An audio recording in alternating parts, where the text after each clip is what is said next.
اس ماہ محرم کے اندر 10 محرم الحرام کو ہی پیارے نبی صلی اللہ علیہ وسلم کے نواسے حضرت حسین رضی اللہ تعالی عنہ کو شیعہ اور روافض نے مظلومانہ طریقے سے شہید کر دیا تھا.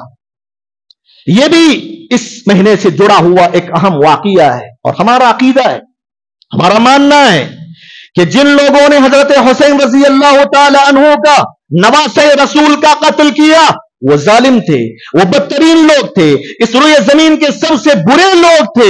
شیخ الاسلام ابن تیمیہ نے کہا جن لوگوں نے حضرت حسین کو قتل کیا, قتل میں کسی نے مدد کیا, اس قتل سے راضی ہوا, ان سب پر اللہ کی لعنت برسے, ان سب پر فرشتوں کی لعنت برسے, ان سب پر اللہ تعالیٰ کی اور تمام لوگوں کی لعنت برسے. ہم یہی عقیدہ رکھتے ہیں جن لوگوں نے بھی قتل کیا وہ بہت برا کیا, بہت ظلم کیا. اور میرے بھائیوں تماشا تو دیکھو, تماشا تو دیکھو, آج پوری دنیا کے اندر 10 محرم الحرام کو کالے کپڑے پہن کر اپنے جسم کو لولہان کرنے والے, نوحہ ماتم کرنے والے, حضرت حسین کے نام پر جو ہے غم کا اظہار کرنے والے, یہی وہ شیعہ اور روافض ہیں جنہوں نے حضرت حسین کا قتل کیا تھا. قتل کرنے والے, یہ ماتم کرنے والے, ہاں حضرت حسین کا غم منانے والے یہ قاتل حسین ہیں. تاریخ پڑھو, تاریخ یہی بتاتی ہے شیعہ اور روافض غدار قسم کی قوم ہے. یہ سنان ابن انس, شمر ذی الجوشن, عبید اللہ ابن زیاد, یہ ایسے نام ملتے ہیں تاریخ میں جنہوں نے حضرت حسین کا ڈائریکٹ قتل کیا تھا, ڈائریکٹ قتل کیا تھا. کون تھے یہ لوگ؟ یہی شیعہ اور روافض سے آج پوری دنیا کے لوگوں کو دھوکہ دیتے ہیں کہ ہم علی سے محبت کرتے ہیں, حسین سے محبت کرتے ہیں. حسن کو زہر دے کر مارنے والے کون تھے؟ یہی شیعہ اور روافض تھے. حسین کا قتل کرنے والے یہی شیعہ اور روافض. حضرت علی بن ابی طالب رضی اللہ تعالی عنہ پر حملہ کرنے والے یہی شیعہ اور روافض. حضرت عمر بن الخطاب رضی اللہ تعالی عنہ کو مصلی رسول صلی اللہ علیہ وسلم کو فجر کی نماز میں شہید کر ڈالنے والے یہی لوگ تھے. ان کی تاریخ بڑی سیاہ ہے, ان کی تاریخ بڑی سیاہ ہے. میرے بھائیوں یہ 10 محرم الحرام کو حسین رضی اللہ تعالی عنہ کے قتل کا جو ماتم مناتے ہیں ان سے ہم پوچھنا چاہتے ہیں حسین رضی اللہ تعالی عنہ سے پہلے امیر المومنین عمر بن الخطاب رضی اللہ تعالی عنہ کو بھی مظلومانہ طریقے سے شہید کیا گیا تھا. تم نے اس دن کیوں ماتم کا دن نہیں منایا؟ سوال یہ ہے عثمان بن عفان رضی اللہ تعالی عنہ کو بھی مظلومانہ طریقے سے شہید کیا گیا تھا, اس دن کو تم نے ماتم کا دن کیوں نہیں منایا؟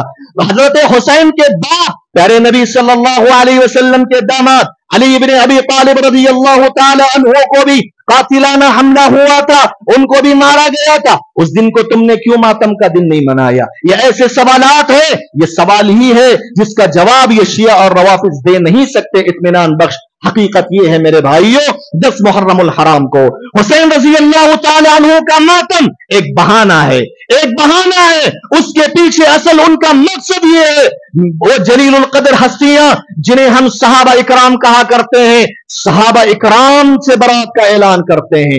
10 محرم الحرام کو ان کی مجلسیں سجتی ہیں, واقعہ کربلا کا تفصیلی طور پہ ذکر ہوتا ہے اور یہ بتاتے ہیں لوگوں کو کہ حضرت حسین کو قتل کرنے والے نعوذ باللہ صحابہ تھے, جبکہ یہی تھے قتل کرنے والے. لوگوں کو بتاتے ہیں کہ صحابہ نے قتل کیا تھا, اسی لیے وہ صحابہ اکرام کو گالیاں دیتے ہیں, صحابہ اکرام کی تکفیر کرتے ہیں. میرے بھائیوں جو کوئی مسلمان صحابہ اکرام کو کافر کہے, صحابہ اکرام کو گالیاں دے, اس کا ایمان نہیں رہ جاتا, وہ اسلام سے نکل جاتا ہے. ہمارا عقیدہ کیا ہے صحابہ کے بارے میں, اس بات کو بتا کر اپنی بات میں ختم کر دو. ہمارا عقیدہ وہ ہے جس کو امام طحاوی رحمت اللہ علیہ نے العقیدۃ الطحاویہ میں ذکر کیا. بڑے پیارے جملے انہوں نے کہا وَنَحْنُ نُحِبُّ أَصْحَابَ رَسُولِ اللَّهِ صَلَّى اللَّهُ عَلَيْهِ وَسَلَّمَ وَلَا نُفْرِطُ فِي حُبِّ أَحَدٍ مِّنْهُمْ وَلَا نَتَبَرَّأُ مِنْهُمْ وَنَبْغِضُهُمْ يَبْغِضُهُمْ وَبِغَيْرِ الْخَيْرِ يَذْكُرُهُمْ حُبُّهُمْ دِينٌ وَإِيمَانٌ وَإِحْسَانٌ بغضهم كفر ونفاق وطغيان.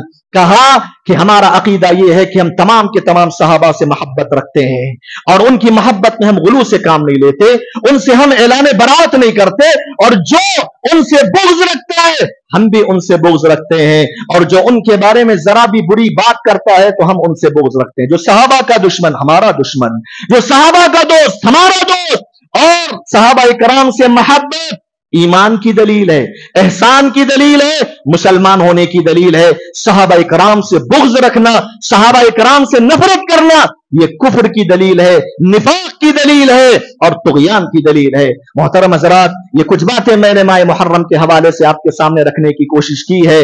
ماہ محرم کی 10ویں تاریخ کو صرف روزہ رکھنے کو پیارے نبی نے کہا ہے. اس کے علاوہ آگ کو جلانا, آگ میں کودنا, آگ میں جو ہے ناچنا, اور اس کے علاوہ دنیا بھر کی جو چیزیں دین کے نام پر کی جاتی ہیں, دین سے اس کا کوئی بھی واسطہ نہیں ہے, کوئی بھی اس کا واسطہ نہیں ہے. آپ اپنے آپ کو ان باتوں کو اپنے ذہن میں رکھو, اور آپ کے رشتے اور قرب و جوار میں اگر ان حرکتوں میں لوگ ملوث ہیں, ان کو بھی ان تمام بدعتوں سے بچانے کی کوشش کرو.